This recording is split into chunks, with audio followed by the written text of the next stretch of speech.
there is a lot going on out there in Norman, Oklahoma. Jackson Arnold obviously is going to be the guy for them this coming season. First year as starting quarterback. If you remember the bowl game, we came in here the day after that game and said, hey, I understand there was a lot of turnovers in that game. At the exact same time, I wouldn't be overly concerned about that because that was one of his first times being a starting quarterback at the collegiate level. Not his very first time, but still one of his first times. This team is Jackson Arnold's team. The team that he took over in the bowl game was Dylan Gabriel's team. And so when we talk about his progress over spring ball and fall camp, like he's actually getting reps now with his team, being the guy. And again, that sounds sort of simplistic, and in a way it is, but there's no magic formula to account for reps, to account for doing it. And Jackson Arnold said as much. He's like, you can watch all the film you want, but like until you actually go out there and do it, like that's when it really starts to make sense for you. That's when it really starts to have the light bulb moment and have it all click for you. I'm paraphrasing, but that was sort of what he got at. We're going to let it bake with him. We're going to let him sort of take his lumps, make his mistakes, and how much of those happen during the season versus fall camp, we'll see. I would just say be patient with him. Be patient with him because I think his talent at some point in time is going to flash, and you're going to see that actually be the difference for you at Oklahoma. Is that this year? Is this next year? Remains to be seen. But what I want to make sure we say about Jackson Arnold is let's be patient and understanding with this is a process for him. This is a new play caller. Oklahoma fans, y'all have been with us for a long time on this show, The Hard Count, since we did it like pseudo-independently in Waco, Texas. If you have not yet subscribed, would love to have you all a part of this, man. Make sure you're locked in right here to the On Three YouTube channel so you don't miss a minute of the content we have for you on deck for this college football season. Want y'all a part of it. We appreciate y'all in advance for being dialed in.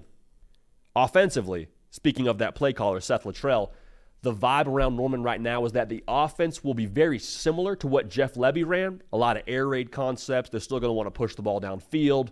Still going to be that, spread offense that you've been accustomed to seeing out there in Norman. There's also a vibe, though. They want to freaking run the football, man. Like George Stoya and Eddie Radosevich do a phenomenal job over at Soonerscoop.com. They also do a phenomenal job at the Sooner Scoop YouTube channel. They'll give you full half-hour practice reports, so go check those out. But one thing that George Stoya mentioned multiple times was how much they want to lean on the outside zone run game. Maybe lean's the wrong word. How much they want to incorporate the outside zone run game, rather. Keep an eye on that because they got a good backfield. Javonte Barnes, I think, is going to bounce back from a unideal sophomore campaign for him. There's still a physical edge to this Oklahoma offense. How it differs from Jeff Lebby, some of that's kind of wait and see, right? Because Jeff Lebby called the offense with his own personality, his own style. And just because the scheme is similar, it can be very different with how you call the offense, right? Like how you press the buttons of the same machine could differ a little bit, especially with different personnel. Now, speaking of personnel, that tight end room, they believe is a little bit more athletic than they had last year. And the reason why that's worth noting here, when you have athletic and versatile tight ends, that gives you so much more flexibility as an offense. I was talking to a Power 4 offensive coordinator this past, I guess it was early summer, late spring, and he was just saying, he's like, that is the future of college football. Like when you can put your tight end out in the slot and feel just as good about having him on the field in the slot as you do with his hand in the dirt, that changes the game. That changes the game for you because defenses, it's so difficult to match up with that personnel.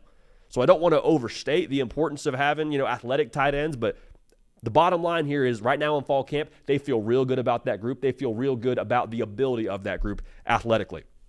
Now, this wide receiver room is very deep. Right now, we're still waiting to see on what the final verdict is, but Jaden Gibson went down with a knee injury. Talented wide receiver for them out there at Oklahoma. I'm just going to say, we're waiting to see. Don't know how serious it is. It sounds like it is pretty serious. I believe he's undergoing an MRI. If we have more information in the future, we'll obviously talk about it, but bottom line, looks like he is, at the very least, going to be unavailable for some time. The good news is that wide receiver room that I just spoke to, still very deep. Andrew Anthony, Jaleel Farouk, kind of on the mend from injury. I think they'll be weapons for you when they are healthy. That's pretty obvious. But Dion Burks is the name that we all need to make sure we're aligned on. Transfer wide receiver from Purdue. If you saw the Oklahoma spring game, he was putting on a clinic.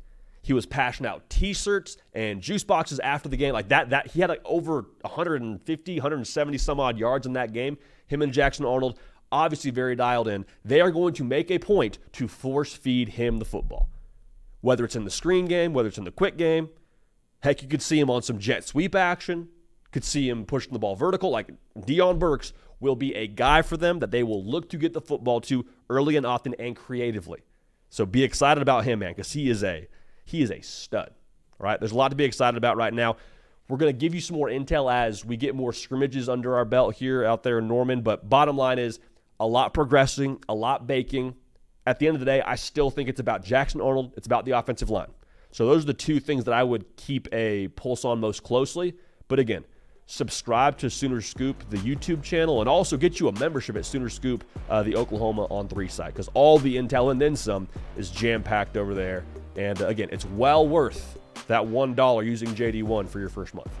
Hey y'all, thanks so much for watching. Subscribe to the channel here to make sure you don't miss an episode of The Hard Count. Also be sure to check out other videos on the On3 YouTube channel.